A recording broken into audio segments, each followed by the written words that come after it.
রাজনৈতিক দলগুলো। ধীরে ধীরে আমরা আসছি ক্ষমতার প্রেক্ষাপটে রাজনৈতিক দলগুলো। রাজনৈতিক দলগুলো অনেকটা ধরুন আপনি কি বলবো, আপনি একটা চৌবাচ্চার মধ্যে ছিলেন, বিশাল একটা চৌবাচ্চা বা একটা পুকুরের মধ্যে ছিলেন। বিএনপি, আওয়ামী লীগ, জামাত সবগুলো একটা নির্দিষ্ট সীমার মধ্যে রাজনীতি করতে, এবং সেখান থেকে পুকুরের পানিগুলো ফেলে দেওয়া হয়েছে, অথবা সেখান থেকে আওয়ামী লীগ নামক যে মাছগুলো, রুই কাতলা সব তুলে নেওয়া হয়েছে। রুই কাতলা, বোয়াল, পাঙ্গাস সব তুলে নেওয়া হয়েছে, কালীবাউস, শোল, গজার যা যা আছে।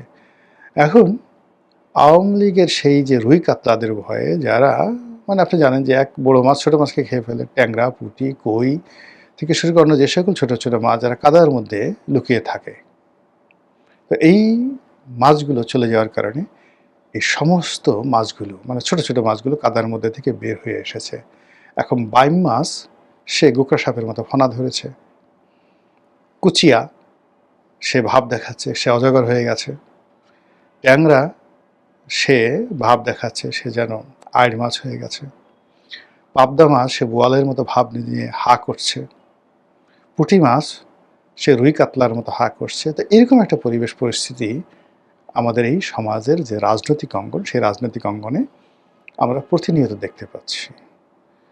যে যা নয় সে সেই জিনিসটি পারফর্ম করার জন্য চেষ্টা করছেন।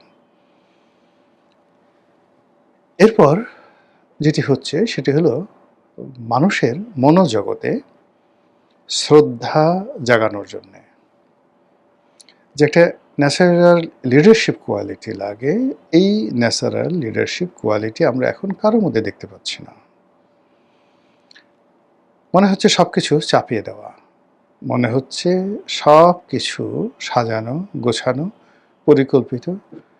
কেউ হয়তো পেছন দিক থেকে সুতো টানছে, কেউ হয়তো পেছন দিক থেকে শিখিয়ে দিচ্ছে ডায়ালগ, বলো বাংলা বিহার উড়িষ্যার নবাব, কেউ বলল যে আমি মোহনলাল।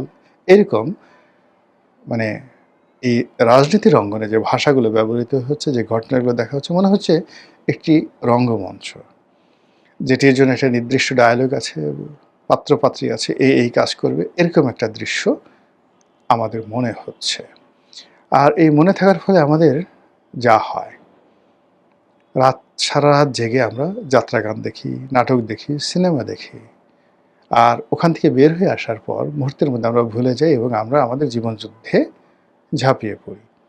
তো আমাদের এই রাজনৈতিক অঙ্গনে প্রায় প্রতিদিনই যা কিছু ঘটছে আমরা যখন দেখছি, বিমোহিত হচ্ছি, বিরহ বেদনায় কাতরাচ্ছি, কখনো রাগ হচ্ছি, বিরক্ত হচ্ছি, কখনো ক্ষেপে যাচ্ছি, আবার সেই দৃশ্যের বাইরে এসে জীবনযুদ্ধের যে সকল উপকরণ রয়েছে সেগুলো দ্বারা মারাত্মকভাবে আমরা ক্ষতিগ্রস্ত হচ্ছি।